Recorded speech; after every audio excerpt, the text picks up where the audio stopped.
মৰমৰ ছাত্ৰ ছাত্ৰীসকল, আজি তোমালোকক ৮ নম্বৰৰ পৰা শিকাব লৈছোঁ। ৮ নম্বৰটো চোৱা, এখন বেৰৰ জোখ ৮ মিটাৰ আৰু 6 মিটাৰ। বেৰখনৰ 2 মিটাৰ আৰু 1.5 মিটাৰ জোখৰ এখন দুৱাৰ আৰু 1.5 মিটাৰ আৰু 1 মিটাৰ জোখৰ দুখন খিৰিকী আছে। বেৰখনত এফালে ৰং লগাবলৈ প্ৰতি মিটাৰ স্কোৱাৰত 35 টকা হিচাপত মুঠ কিমান খৰচ পৰিব নিৰ্ণয় কৰা। এতিয়া আমি অংকটো বুজি ল'ম, তাৰপিছত তাৰ সমাধানটো কৰিম।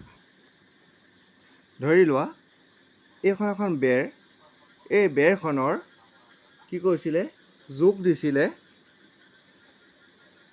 8 মিটাৰ আৰু 6 মিটাৰ। যদি এই দুটা সংখ্যা একে হ'লহেঁতেন তেতিয়াহ'লে আমি বৰ্গাকৃতি বুলি ভাবিলোহেঁতেন।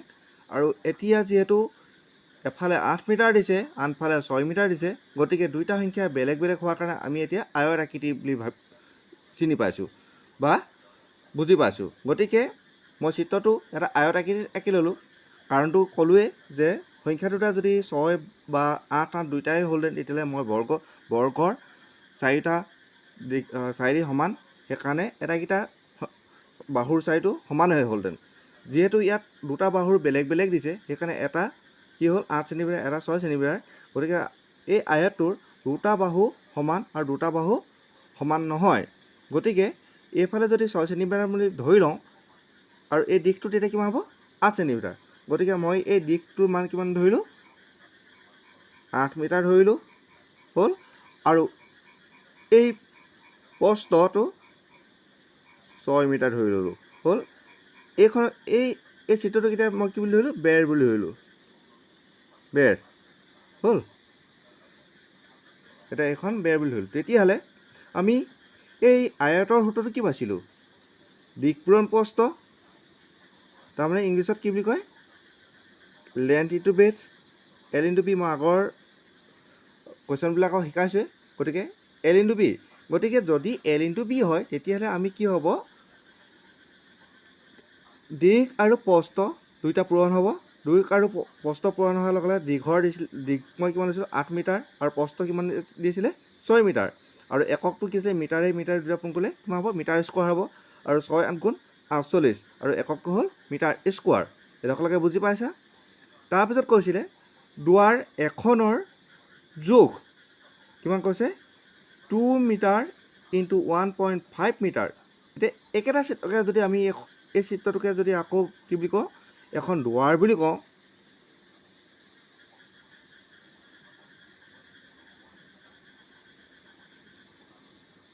কওঁ, তেতিয়াহ'লে এই দুৱাৰখনৰ কিমান হ'ব, 2 মিটাৰ। তাৰমানে এতিয়া 2 মিটাৰো ডাঙৰ আৰু 1.5 মিটাৰটো সৰু। গতিকে এই বহলৰ চাইডটো কি হ'ব, মানে প্ৰস্থটো কিমান হ'ব, 1.5 মিটাৰ। আৰু এই দৈৰ্ঘ্যটো কিমান হ'ব, তেতিয়াহ'লে এই দিশটো হ'ব তোমাৰ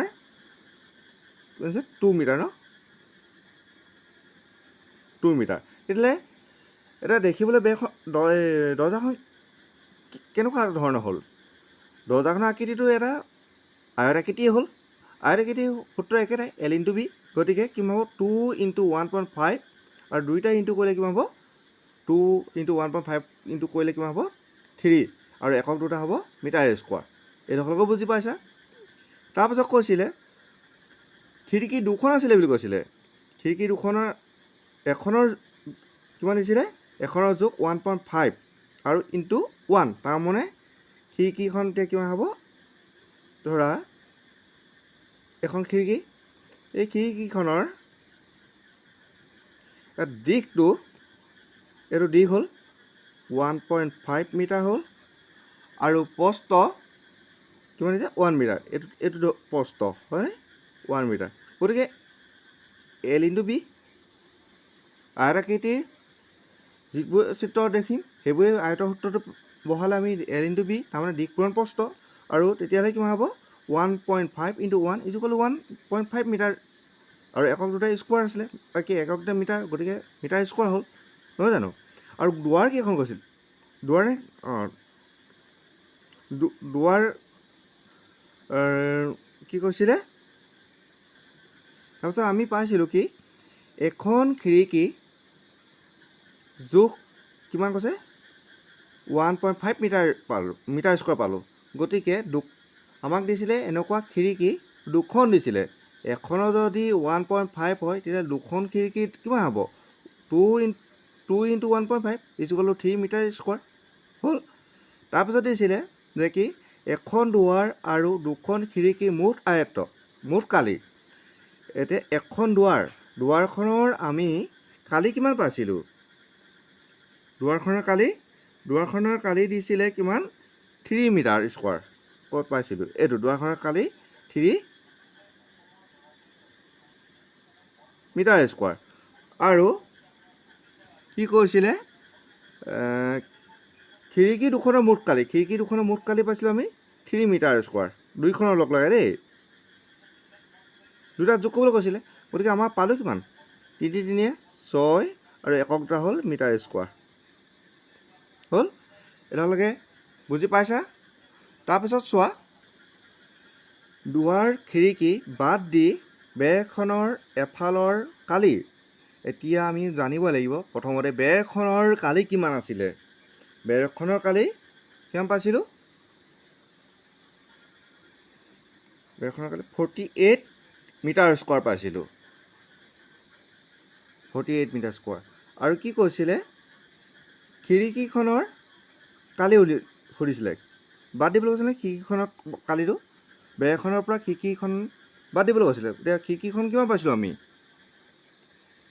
খিৰিকীখন আৰু দৰজাখন বাদ দিলে বা দুৱাৰখন বাদ দিলে দুইখন দৰজা আৰু খিৰিকী দুইখনৰ কালি কিমান পাইছিলোঁ মুঠ কালি 6 মিটাৰ স্কোৱাৰ আৰু এই খিৰিকীখনে আৰু দৰজাখনে বেৰখনৰ পৰা আঁতৰাই দিবলৈ কৈছিলে তেতিয়াহ'লে আমি ভাগে নকৰোঁ খিৰিকীখন আৰু দৰজাখন দুইখন ভাগে নকৰোঁ একেলগতে মুঠ কালিটো আনি ইয়াত বিয়োগ কৰি দিম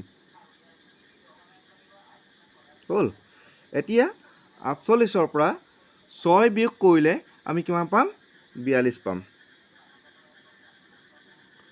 আৰু এককটো হ'ব মিটাৰ স্কোৱাৰ আৰু অংক কৰোঁতে সদায় এই এককটো লিখিবলৈ চেষ্টা কৰিবা এককটো পাহৰি নাযাবা তাৰপিছত চোৱা এইটো কমপ্লিট কৰাৰ পিছত বেৰখনৰ এটা ফালে ৰং লগাবলৈ প্ৰতিটো মিটাৰ স্কোৱাৰ খৰচ হয় 35 টকা এইটো দি দিছিলে তোমালোকক 1 মিটাৰ স্কোৱাৰত বেৰখনৰ ৰং লগাবলৈ কিমান টকা খৰচ হয় বুলি কৈছে 35 টকা এইটো নালাগে তোমালোকৰ কাৰণে এইটো মই তোমালোকক বুজাবৰ কাৰণে লিখি লৈছোঁ নালাগে গতিকে এটা চোৱা 1 মিটাৰ স্কোৱাৰত খৰচ হয় 35 টকা বেৰখনৰ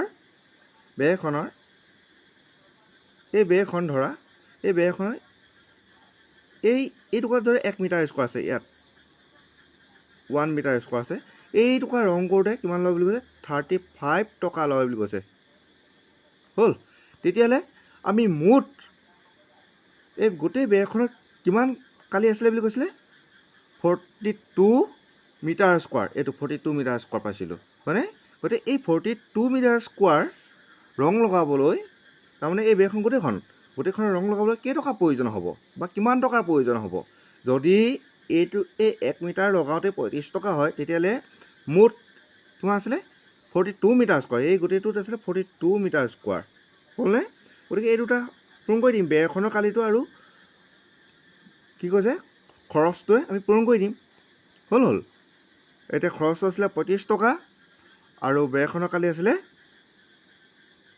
42 আমি এতিয়া কি হ'লে কৈছিলোঁ টকালৈ কনভাৰ্ট কৰিম গতিকে আমি ইয়াত কি লিখিম এতিয়া মিটাৰ স্কোৱাৰ নিলি টকা লিখিলোঁ আৰু এতিয়া আমাৰ দুইটা পূৰণ কৰিলে কিমান ল'ব একেলগতে পূৰণ কৰিলে টকাটো ক'ত লিখিম এইডোখৰ নিলিখোঁ এইডোখৰ নুজুৰিব দেই এইডোখৰতে লিখি দিছোঁ এটা পূৰণ কৰি চাবা তোমালোকে 1470 টকা ওলাব হ'ল এটাকে আমি মুঠ কিমান টকা খৰচ কৰিলোঁ এতিয়া মুঠ কিমান টকা খৰচ কৰিলোঁ 1470 টকা খৰচ কৰিলোঁ। হ'লনে? ধুনীয়াকৈ বুজি পাইছা বুলি ভাবিছোঁ অংকটো। তাৰপিছত আমি 9 নম্বৰ কুৱেশ্যনটোলৈ গৈছোঁ। 9 নম্বৰটো কুৱেশ্যনটো চোৱা, এখন আয়ত আকাৰৰ বাগিচাৰ জোখ 18 মিটাৰ ইনটু 12 মিটাৰ। এটা চোৱা, দুইটাৰ জোখ বেলেগ বেলেগ দিছে। এটা দিছে 18 মিটাৰ, এটা দিছে 12 মিটাৰ। যদি 12 ইয়াতো 12 থাকিলেহেঁতেন তেতিয়া বৰ্গ বুলি ধৰি ল'লোহেঁতেন, কিন্তু ইয়াত 18 ইয়াত 12, তাৰমানে দিশটো যদি এইটো দিশ হ'ব, ডাঙৰ সংখ্যাটো সদায় দিশহে হয়, প্ৰস্থটো সদায় সৰু হয়। গতিকে দিশ কিমান পালোঁ আমি? 18 মানে এতিয়া কিমান হ'ব? আৰু এইফালে 12 মানে হ'ল আমি দুইটা সংখ্যা বেলেগ বেলেগ পোৱাৰ কাৰণে বা দুইটাৰে দৈৰ্ঘ্য বেলেগ বেলেগ দিয়াৰ কাৰণে আমি গম পালোঁ যে এইটো আয়ত আকৃতিৰ চিত্ৰ হ'ব। তাৰপিছত বাগিচাখনৰ মাজত এটা বৰ্গাকাৰ পুখুৰী আছে, বৰ্গাকাৰ। আৰু ক'ত আছে বুলি কৈছে? এই বাগিচাখনৰ মাজতে এটা পুখুৰী আছে বুলি কৈছে। পুখুৰীটো বাদ দি বাকী অংশত ঘাঁহ লগাবলৈ প্ৰতি মিটাৰ স্কোৱাৰ 25 টকা হিচাপত মুঠ 4500 টকা খৰচ হয়। পুখুৰীটোৰ দিশ উলিওৱা। এতিয়া কিমান 1 মিটাৰ স্কোৱাৰ কেইটকাকৈ খৰচ কৰিছে? 25 টকাকৈ খৰচ কৰিছে। আৰু তেওঁলোকে কৈ দিছে যে মুঠ টকা কিমান খৰচ হৈছিলে বুলি। মুঠ টকা খৰচ হৈছিলে 4500 টকা খৰচ হ'ল। এতিয়া তোমালোকে পুখুৰীটোৰ দিশ উলিয়াব লাগে। তাৰমানে বাগিচাখনৰ দিশ উলিয়াবলৈ কোৱা নাই, পুখুৰীটোৰ দিশ। এতিয়া চাবা কেনেকৈ কৰিব লাগিব। এতিয়া কি কৈছে? দিয়া আছে এখন আয়ত আকাৰৰ বাগিচাৰ জোখ 18 মিটাৰ আৰু 12 মিটাৰ। তাৰমানে বাগিচাখন কেনেকুৱা ধৰণৰ হ'ব চোৱা।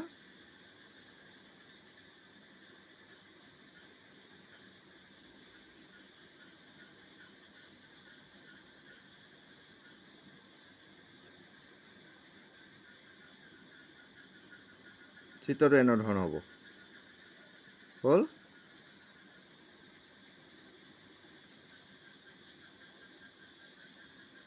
হ'ল। এতিয়া আমি লিখিম এইফালে 18 মিটাৰ লিখিম, তাৰমানে এইটো দিশ, আৰু এইফালে লিখিলোঁ 12 মিটাৰ। হ'ল? এইটো তাৰমানে প্ৰস্থ। তেতিয়াহ'লে আমি কি পালোঁ সূত্ৰটো? L into B. আয়তৰ কালি সূত্ৰটো L ইনটু বি। গতিকে আমি কি লিখিলোঁ? L ইনটু বি বহাই দিয়াৰ লগে লগে মই ইয়াত লিখি দিছোঁ বাৰু আয়তৰ কালি দিশ পূৰণ প্ৰস্থ, কিন্তু কি হ'ল? 18 ইনটু 12, তেতিয়াহ'লে কিমান পালোঁ? 216 মিটাৰ স্কোৱাৰ। আকৌ কৈছোঁ চোৱা, দীঘৰ মান আছিলে 18, প্ৰস্থৰ মান আছিলে 12, দুইটা পূৰণ কৰিলে কিমান হ'ব? 216। আৰু একক দুইটাই পূৰণ কৰিলে ইয়াত মিটাৰ দুইটা মিটাৰ পূৰণ কৰিলে মিটাৰ স্কোৱাৰ হয়। গতিকে আমি পালোঁ আয়ত আকাৰৰ বাগিচাখনৰ কালি কিমান পালোঁ? এই গোটেই কালিটো কিমান পালোঁ? 216 মিটাৰ স্কোৱাৰ। তাৰপাছত কৈছিলে যে এই বাগিচাখনৰ মাজত এটা পুখুৰী আছে বুলি কৈছিলে। এই বাগিচাখনৰ মাজতে এটা পুখুৰী ধৰি লোৱা এনেকৈ। হ'ল? এইটো পুখুৰীটো। তেতিয়াহ'লে এই চাইডে চাইডে পুখুৰীটো চাইডে গোটেইখিনি ঘাঁহ লগাইছিলে, হয়নে? এই পুখুৰীটোৰ চাইডে চাইডে যিমানখিনি খালী ঠাই আছিলে বা খালী জেগা আছিলে, এই গোটেই খালী জেগাখিনি ঘাঁহ লগাইছিলে। হ'ল?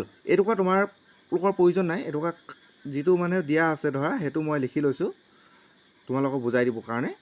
এইটুকুৰা তোমালোকে লিখিব নালাগে। এতিয়া কি হ'ল চোৱা, যেতিয়া এই ঘাঁহ ৰুইছিলে এই প্ৰশ্নটোত কৈছিলে যে পুখুৰীটো বাদ দি পুখুৰীটোৰ দিশ কিমান হয় উলিয়াবলৈ কৈছে। পুখুৰীটোৰ এই দিশটো উলিয়াবলৈ কৈছে। পুখুৰীটো বাদ দি যিখিনি অংশ আছিলে, এই অংশখিনিত তেওঁলোকে কি কৰিছিলে? প্ৰশ্নটোত ঘাঁহ লগাইছিলে। এই খালী অংশখিনিত ঘাঁহ লগাইছিলে। ঘাঁহ লগাওঁতে তেওঁলোকে মুঠ খৰচ কৰিছিলে 4500 টকা খৰচ কৰিছিলে। আৰু 1 মিটাৰ কেনেকৈ হয় তোমালোকক মই দেখুৱাইছিলোঁ। 1 মিটাৰত কিমান টকাকৈ দিছিলে? 25 টকাকৈ দিছিলে, হয়নে? গতিকে 1 মিটাৰ যদি 25 টকাকৈ খৰচ কৰে তেতিয়াহ'লে টোটেল খৰচ কৰিছিলে তেওঁলোকে 4,500 টকা। গতিকে এতিয়া দুটা যদি আমি কটাকটি কৰোঁ তেতিয়াহ'লে পাম আমি কিমান 180। তাৰমানে 180 মিটাৰ স্কোৱাৰত তেওঁলোকে খৰচ কৰিছিলে 4,500 টকা। তাৰমানে ইয়াৰ পৰা এই যিখিনি খালী ঠাই দেখিছে এই খালী ঠাইখিনি কিমান মিটাৰ স্কোৱাৰ আছে বুলি কৈছে 180 মিটাৰ স্কোৱাৰ। আৰু সেই 180 মিটাৰ স্কোৱাৰত কিমান বুলি কৈছিলে খৰচ কৰিছিলে 4,500। তাৰমানে 1 মিটাৰ যদি খৰচ হয় 25 টকা তেতিয়াহ'লে 180 মিটাৰত খৰচ হ'ব 4,500 টকা। বুজি পাইছা চাগে? তাৰপিছত চোৱা এতিয়া এইডোখৰখিনি ইম্পৰ্টেণ্ট হয়। কৈছে চোৱা বৰ্গ আকাৰৰ পুখুৰীটোৰ কালি বা দিশ উলিয়াবলৈ কৈছিলে। গতিকে কাৰ উলিয়াবলৈ কৈছে পুখুৰীটোৰ দিশ উলিয়াবলৈ কৈছে। গতিকে কেনেকৈ উলিয়াম চোৱা। প্ৰথম চোৱা এই আয়ত আকাৰৰ কি কৈছিলে বাগিচাখনৰ দিশ কিমান আছিলে বা কালি কিমান আছিলে। বাগিচাখনৰ কালি দিছিলে 216 মিটাৰ স্কোৱাৰ। ৰ'বা মই 1 মিনিট মই লিখি দিছোঁ 216 মিটাৰ স্কোৱাৰ আছিলে। হ'ল এই এনেকৈ ধৰণে এইটো গোটেইটোকে বাগিচাখনৰ কালি বুলি কোৱা হৈছিলে। এতিয়া দিয়ে দিছে বাৰু ইয়াত বাগিচাখনৰ কালি 216 মিটাৰ স্কোৱাৰ। গতিকে এই বাগিচাখনৰ ভিতৰত এই পুখুৰীটো আছিলে। গতিকে আমি পুখুৰীটো যদি বাদ দি দিওঁ বাগিচাখনৰ পৰা যদি পুখুৰীটো বাদ দি দিওঁ তেতিয়াহ'লে বাগিচাখনৰ কালি কিমান আছিলে 180। এইটো 0 হ'ব দেই মিটাৰ স্কোৱাৰ। তেতিয়াহ'লে থাকিলে কিমান আমাৰ 216ৰ পৰা 180 যদি বিয়োগ কৰি দিওঁ তেতিয়াহ'লে আমাৰ থাকিব কিমান থাকিব 36 আৰু এককটো হ'ব মিটাৰ স্কোৱাৰ। হ'ল এটাতো বিয়োগ কৰিব জানিবা। মই ডাইৰেক্ট কৰি দিছোঁ আৰু জানাৰ কাৰণে মই ডাইৰেক্ট কৰি দিছোঁ। তেতিয়া আমি বৰ্গ আকাৰৰ পুখুৰীটোৰ কালি কিমান পালোঁ 36 মিটাৰ স্কোৱাৰ। হ'ল এতিয়ালৈকে আমাৰ দিশটো ওলোৱা নাই। আমি এতিয়া দিশ উলিয়াম। কাৰ দিশ উলিয়াম এই পুখুৰীটোৰ দিশ উলিয়াম। কাৰণ পুখুৰীটোৰ দিশ আমাক প্ৰশ্নটোত উলিয়াবলৈ কৈছিলে। সেইকাৰণে আমি পুখুৰীটোৰ দিশ উলিয়াবলৈ হ'লে প্ৰথমতে কালি উলিয়াব লাগিব। তাৰপিছত কালিৰ পৰাহে আমি দিশটো উলিয়াব পাৰিম। এতিয়া পুখুৰীটোৰ দিশ √36 মিটাৰ স্কোৱাৰ। কি কাৰণে লিখিলোঁ পুখুৰীটো এটা বৰ্গ আকৃতি বুলি কৈছিলে। এনেকৈ হয়নে বৰ্গ আকৃতি বুলি কৈছিলে। আৰু বৰ্গ আকৃতি বা বৰ্গৰ কালি সূত্ৰটো হৈছে L স্কোৱাৰ। তাৰমানে দিশ ইনটু দিশ। সেইকাৰণে কওঁ আমি L স্কোৱাৰ বুলি কওঁ। দিশ ইনটু দিশ তাৰমানে দিশ পূৰণ দিশ বুলি ক'লে আমি কি বুজোঁ দিশ স্কোৱাৰ বুলি কওঁ। গতিকে আমি ইয়াত মিটাৰ স্কোৱাৰ আছিলে আৰু যিহেতু কালি আছে অকল আমি দীঘলৈ নিব লাগে তেতিয়াহ'লে আমি কি কৰিম বৰ্গ কৰিব লাগিব। বৰ্গ কৰাৰ লগে লগে কিমান হ'ব এতিয়া চোৱা 6 6 36 আৰু মিটাৰ হ'ল স্কোৱাৰ। এতিয়া ৰুট অভাৰ ডালে আৰু এই স্কোৱাৰে কেঞ্চেল কৰিলে আমি কিমান পাম অকল 6 মিটাৰ। হ'লনে? এতিয়া পুখুৰীটোৰ দিশ কিমান হ'লগে 6 মিটাৰ। মানে কিমান হ'লে ইয়াৰ পৰা এইডোখৰলৈকে আমাক বিচাৰিছিলে। এইটো দিশ বুলি কোৱা হৈছিলে। দিশ বুলি কৈছে। এতিয়া দিশ কিমান পালোঁ আমি পুখুৰীটোৰ দিশ 6 মিটাৰ। হ'ল ভালকৈ বুজি পাইছা বুলি আশা কৰিছোঁ।